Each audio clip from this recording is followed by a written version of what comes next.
Everybody put up as hated. It wasn't hated. They just trying to look out for us. Nobody seen it. She sees it as hated.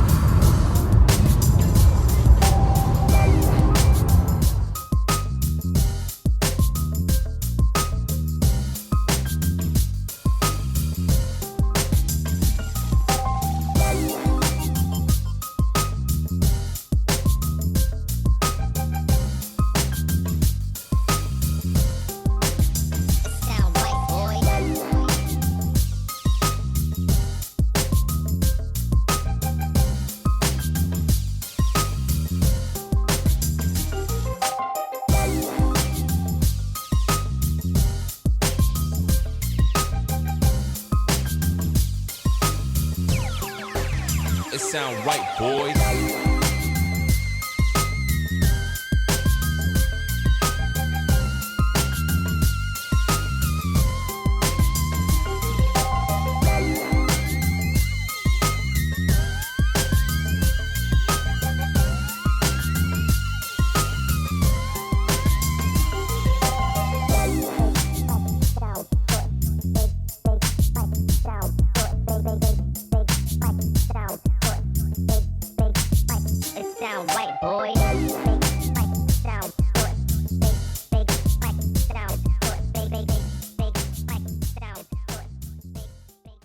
Alright guys, welcome back to my home. So before I show you guys how we installed my plant shelf, I thought I would show you my existing setup.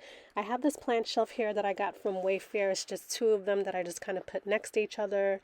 Have a painting there that I did from a recent sip and paint. I have some distilled water down here at the bottom, and right next to that you'll see a ton of nursery pots as well as some rocks that I usually use to dress the top of my soil. In those three boxes I do have some grow lights. Over here on this side of the room, I do have some more plants just sitting here on top of my windowsill. And a lot of my plants, I have them where they are currently for a reason, because I do use grow lights at night. Have some more plants here on this little side table, my ponytail palm. Obviously, my BOP won't be moving to the plant shelf for obvious reasons. It's too tall, so that's going to remain in that spot. Right next to that, I have some more plants on top of this shelf that I have here. I really like the look of this, but again, I want everything to be together. So over on this side I have my peace lily, and again a ton more plants here on the bottom. So as you can see, having this plant shelf, which I don't think I mentioned before, but my plant shelf was a Mother's Day gift from my daughter. Thank you so much, baby. So let's get this plant shelf installed, guys. Goodbye plants on the floor.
So I thought instead of just wrapping up the video, maybe a lot of you may be interested in knowing which specific plants I have on here. I've also shifted around some plants, and I'm probably gonna continue to do that until everything is where I want it to be. But I just thought it'd be cool to just let you guys know what I have. So starting at the very top, there's my baby. when she was still in my tummy. Starting at the very top, I have my Aglaonema Siam right here. And these little fly traps, I really like them because they get the job done. They do catch those fungus gnats, but they are not cute to watch. Luckily, if you're shorty like me, you don't see it all the way up there. So Aglaonema Siam. Right next to that, I have my money tree. I kind of paused a bit because I was going to say my last money tree because the other one is no more. Hopefully the lighting is okay. I'll try my best to adjust. And then right next to that, I have my Hindu rope, my Hoya carnosa compacta. And I have the little hook on there still because I'm still deciding, there it is. I'm still deciding if I want to hang this plant or if I just kind of want to leave it in the pot. I think I may just leave it in the pot, but I'm just leaving it as is for now. Okay, and then there's my lights there next to it. All right, on the next shelf, I have my golden pothos, which is growing nice and lovely for me. Next to that, I have my Hoya carnosa compacta cutting. I ordered this one online prior to buying the larger one, so it just kind of worked out that I have two of them. I have my aloe plant in the back there, and I feel like my aloe isn't doing that well. I don't know, it's kind of been looking just like that, no changes or nothing for a while. So I'm hoping now that it's underneath this light directly, hopefully it'll give me some growth. Next to that, I have my burgundy Ficus elastica, my little mini version. I do have a larger version of that. Here I have my cacti. Well, what is this called? Fairy Castle. I'll insert the name in the video. It has a very specific name. It's actually two of them. My husband brought them home for me when he went to the store. It did come as two smaller succulent plants, and I just kind of potted them up into one. Of course, I think I wore like 2 rubber gloves to avoid getting spiked, but those little spikes on there, they're actually not that prickly. Right in front of that, I have my string of pearls, my little mini string of pearls. And then next to that, I have my Raven ZZ.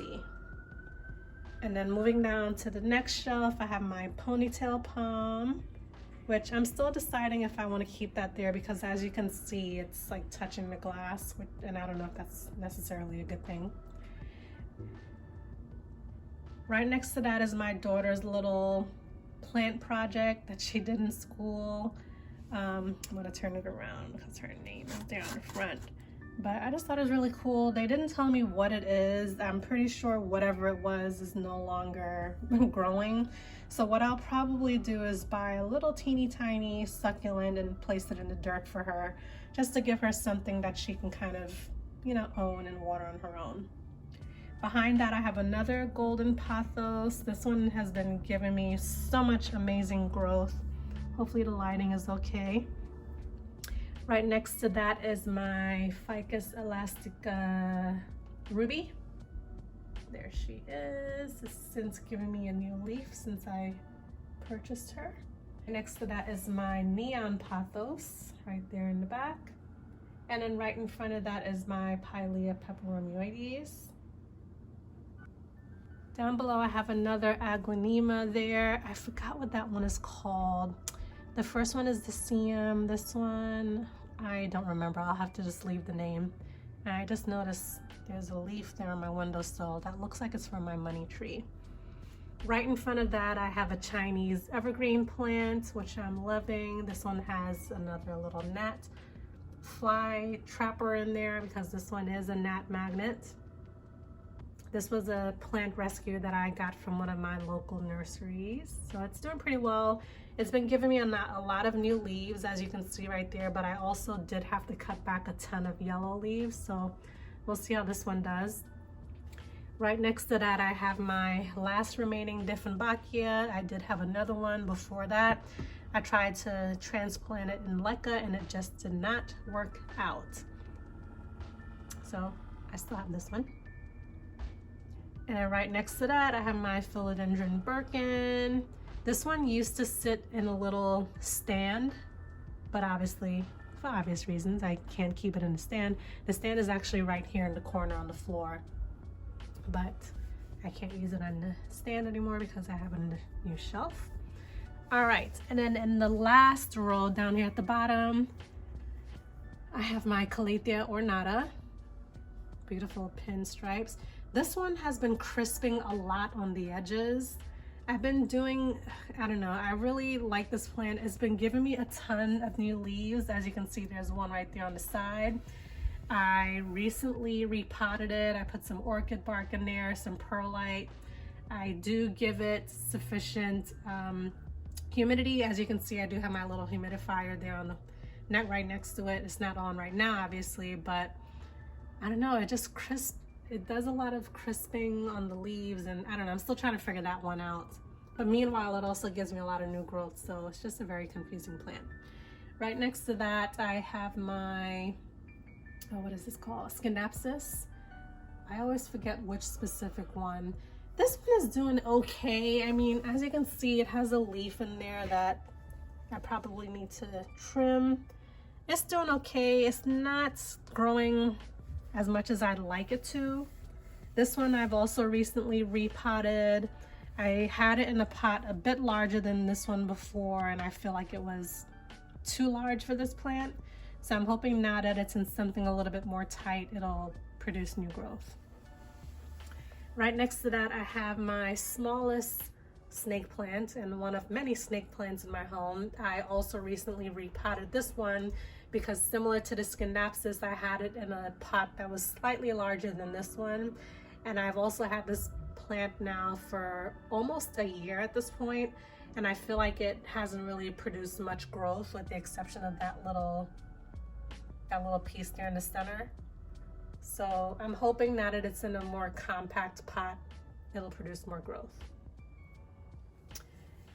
Here in the back, I have my Alocasia poly.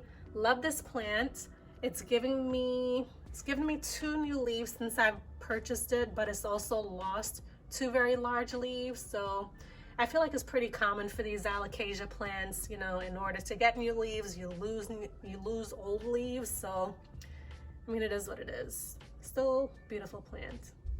You know, that's just my setup for now, and I'm going to monitor my plants closely just to make sure they're not getting too much light, but I think for now they each like their homes. And then I also have this little watering can that I also picked up on my Ikea trip here at the bottom. I just have it sitting there temporarily. I do intend on doing a new plant tour pretty soon because I do have others. Again, they don't fit on the stand. So definitely be sure to check back to see my houseplant tour for 2021. Thank you guys so much for watching, and I'll see you in my next video. Bye.